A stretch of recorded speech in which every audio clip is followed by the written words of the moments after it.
everyone. Today I'm going to show you how to make a bear. Now, some people have asked me for a panda bear, some want a polar bear, some want a grizzly bear, and there are lots of other kinds of bears. Now, the tricky thing about some of those animals, like the panda bear, is we know it's a panda bear because of its black and white markings.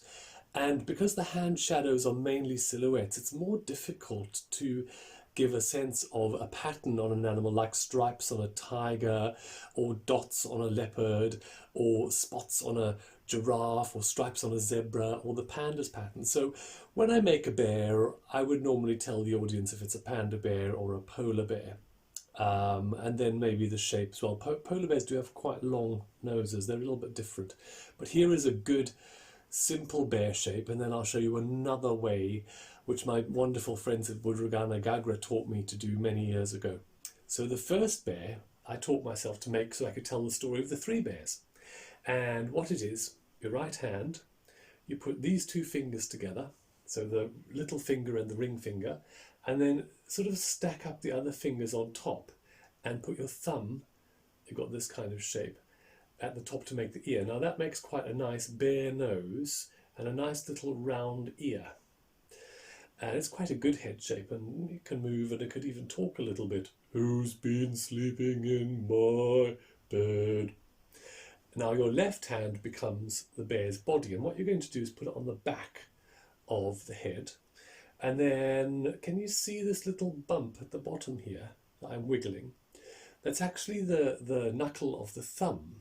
But it makes a really good little bum for the bear, and the bear can wiggle its little bum. And then I use these two fingers of the left hand, so the little finger and the ring finger, to make the bear's little paw or paws. So there's the bear, and the little bear is cleaning its paws,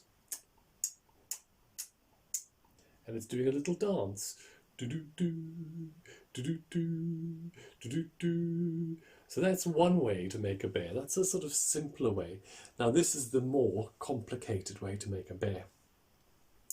So you put your thumb and your little finger of your right hand together like that. And this is what is going to make the bear's little nose and mouth. So if you look closely, you can see a tip of a nose, that's the fingernail on the little finger, and the thumb.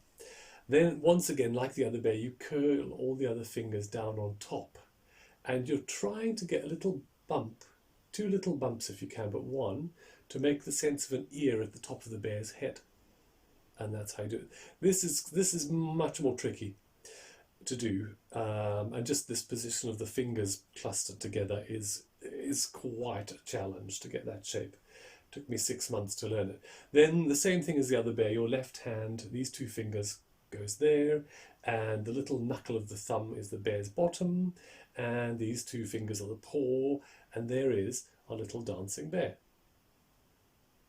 And then it can also go like this and run away. So keep practicing. That's really one to practice. And don't forget to like the video and subscribe and share it with your friends, and see you again soon. Bye.